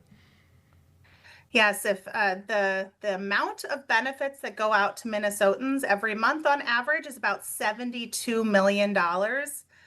That is larger than our annual budget, right? So there is a scale of these challenges that food shelves were not meant to fully fill this gap. That said, we are increasing the amount of food. We have generous donors who are stepping up. We will do every single thing we can to get as much food out to neighbors as possible. So please come to us, and we are working hard to help meet the need. Robin, when the government does get reopened, does the SNAP program, does it automatically kick back into place, or are there some more loopholes to be jumped once it does get reopened? The law states that benefits do need to be back paid. This is an entitlement program that citizens, if you have already been on it, you are entitled to receive this. And so they should be back paid. Historically, that has been what's happened. It does not turn on immediately. So the day there's a resolution, there can't immediately be funds put on cards because there are some administrative steps that may take days or even a week. Robin, now I know we hear those numbers, and obviously they're horrifying to hear. But can we kind of like make it a little bit more personal? Like, who are some of these communities that are going to be most affected by this? Yeah, there are SNAP users in every city, every county, every area of Minnesota. Most of the people, so the who are on it are those who are seniors. A large percentage are children, folks with a disability or other challenge that makes it hard for them to work. So we know only a few percentage of people on SNAP are what are termed nationally able-bodied adults without dependents. So the majority of people on this are on it seeking the support or on it very temporarily while they are seeking a new job. And like you said, on Saturday, all of those benefits are going to end for them. I did read that Governor Walz said the state will distribute $4 million in emergency funds to 300 food shelves across Minnesota. But you said the SNAP annual budget is north of $70 million. So the $4 million, like, is there going to be some more money that's going to be pumped in from a government perspective on this? Yeah, the SNAP monthly budget is $72 million that's getting distributed to Minnesota. So, you know, that is going to go far. We have purchasing power as a large entity, right, to purchase and distribute, but it will not, you know, it will run out quickly. It is a much needed boost to our system, but there will be more need than that. You know, a lot of people are going to rely on family members, peers, other social safety nets, but there is going to be a large gap that remains. Are there concerns that when SNAP does, hopefully when this government shutdown ends soon, that even when SNAP does come back, that there might be some cuts to SNAP down the line here? Well, there was a big cut to SNAP back on July 4th with HR 1, or the One Big Beautiful Bill. It was about a 20% cut to the program, and those changes are being phased in. A decent number of them are actually set to take place on November 1st. That's an increase in who is required to report work, as well as an elimination of SNAP benefits for those who are legally present, asylees and refugees. So those are cuts that are separate from the shutdown and will start impacting people as soon as SNAP is up and running. You work for Second Harvest Heartland. How exactly does Second Harvest Heartland work? Can people just show up and don't really have to provide any sort of records of, you know, what, like, how can people go there and just automatically just get food and bring it home with them? Yeah. Second Harvest Heartland is the hub. So we are, if you showed up to us, you actually couldn't get food directly at our warehouse because it is a huge warehouse that moves out, you know, hundreds of truckloads of food a day. So we are the engine that is behind the 1,000+ food shelves across the state. And so the best thing to do is to go to our website, which I see on the screen, and find the closest distribution point or food shelf. Think of that as like the grocery store. We're more like the Walmart distribution center. And so when you show up at that food shelf, you will, depending on the type of services they provide, they might ask for your name or your address. If it is a food shelf that distributes government commodities or the TFAP program, you will self-attest that your income is less than 300% of the poverty line. They'll have information about what that is. If they are not participating in that program, there will be no income requirement. And we invite everyone and welcome you to come visit the food shelf, learn more. They're very welcoming places that can provide you nutritious food. Awesome. We really appreciate you for joining us today, Robin, and hopefully we can have you on the show again some other time under better circumstances. Yeah. I will say also on our website, we have a link to DCYF, the Department of Children, Youth, and Families, where you can find the latest updates on SNAP benefits, and that is a really reliable source. That was Robin Manthie of Second Harvest Heartland providing some context on SNAP benefits, which are set to end on Saturday. Yeah, hopefully the government shutdown can wrap up here pretty soon so we can get those SNAP benefits back to millions of people around the country and damn near 500,000 people just right here in Minnesota. That's right. That's right. I think she said the budget for SNAP just in Minnesota is over $40 million per month. Yeah. Per month. It's unbelievable. These food shelves are going to do their best to try to keep up with the demand, but it's obviously it's a whole different kind of ball game that the government is playing compared to what a food shelf can provide. So hopefully this government shutdown can wrap up here pretty soon because it's on the verge of being historic in all the wrong ways. That's right. That's right. We are going to wrap up today's show right after this. Don't go anywhere.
back to the afternoon shift. Max, it's been a full episode we've had here today. It has, from voting Yes. to Vin Scully. Yes. From ranked choice Yes. to the Dodgers voice. Die. From benefits to baseball, we've covered it all here on the afternoon shift today. Yes, and from Snap to Soyoung as well. Exactly. I'm trying to get it all in the mix here. I like that. Yeah, I like that. Soyoung was brilliant. She was brilliant. Obviously, Robin was brilliant. Yes. You got Tim. Tim Neverett. Had to have been a surreal moment for was you awesome. as growing up a Dodgers It was fan. awesome. So that Yes. was really cool. It was cool for me. I'm not even a Dodgers fan. Yes. But it was very cool, and it was nice of Tim to take some time out of his World Series schedule to join us on the afternoon shift today. Yep, and everybody, you can watch the World Series right here on Fox 9, beginning at the game starts at 7, but you really want to promote 6 o'clock because you can see Timberwolves co-owner Alex Rodriguez. on the pregame that's show. right. Yes. And I saw him. He actually handed out I some saw of the that. That old was nice. school That was cool. trees jerseys That was to cool. the set. But what is the name of that? Is it just one? Do they have a name like I don't know if it's like World Series. I don't know what it's called. But to Big Poppy, to Derek Jeter, to all Yes. those guys, they Yeah. all got the old school Timberwolves tree jerseys. Yeah. So I thought that was pretty cool. Because I was wondering, I'm like, I'm sure A-Rod is aware that people are probably like, well, what are you doing on the set when you're the new owner of the Timberwolves? So A-Rod let the people know the Timberwolves are not far from his mind, even when he's covering the World Series. That's right. He'll be locked into the Timberwolves are playing hosting the Lakers tonight. Yeah, as well. So it should be fun. Not necessarily a star-studded affair, like we mentioned before. No LeBron James, no Luka Doncic for the Lakers, no Anthony Edwards for the Minnesota Timberwolves. He's probably out at least for another week and a half or so. But it's still a good chance for the Timberwolves to bat. Because listen, we're down 1 star. They're down 2 stars. So I think we got the advantage already. Timberwolves looking for a chance to bounce back because they need it. Not just it's early in the season, so they need it. It's 82 games or anything like that. But it just kind of seems like the vibes on the team are not doing the best. I saw some of those locker room interviews. This is not the cohesive, connected Timberwolves unit. And maybe we're seeing what the removal of Anthony Edwards maybe everything starts to crumble a little bit there. But it doesn't seem like as cohesive. The vibes are not as high as we would like them to be. So this is not a big game, but an important game early in the season. No doubt. Quickly, maybe the Instagram account one more time, which has now surpassed 200 followers. Past 200 followers. We're well on the way to being viral. Lionel Messi, watch out. You and your 100 million followers were right on your butt. Afternoon shift _ Fox 9. You can see all we got stuff before the show. We got stuff during the show. I just saw some that was already posted. Oh, we're in the middle of the show. Some that's already posted. Were you involved in it? I wasn't involved. I don't think I was involved. I think my face was blurred out, but that's neither here nor there. Afternoon shift _ Fox 9 on IG. And before the World Series preview, stay tuned. We got the Fox 9 5 o'clock news coming up with Amy Hockert, Simone Woolridge. That's coming up right after Max and I, and we'll be back tomorrow. We'll be back tomorrow, 23 hours from now. Do with it what you will. Just meet us back here, same time, same place. I remain Max Fuller. Signing off for Paul Milgate and Grace Henry. This is the afternoon shift in the 5 o'clock news stars. Now!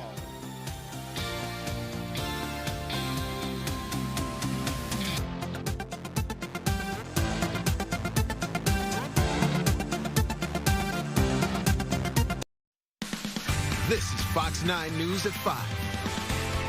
Well, thank you for joining us here on Fox 9 and on Fox Local. I'm Amy Hockert. And I'm Simone Woolridge. Here's a look at what lies ahead here at 5 o'clock tonight. A longtime Minnesota construction business and home improvement business as well has apparently gone under. And now Minnesota Rusco's customers and contractors are left wondering what is next. And then owners of hemp businesses say the state's AG will kill a $200 million industry. That's if a certain bill becomes law. And it has been a continuing conversation here at the Vikings season so far. The team now going back to J.J. McCarthy as their starting QB after his injury. And through the government shutdown, a local nonprofit is stepping up to help workers at MSP who are not getting paid right now.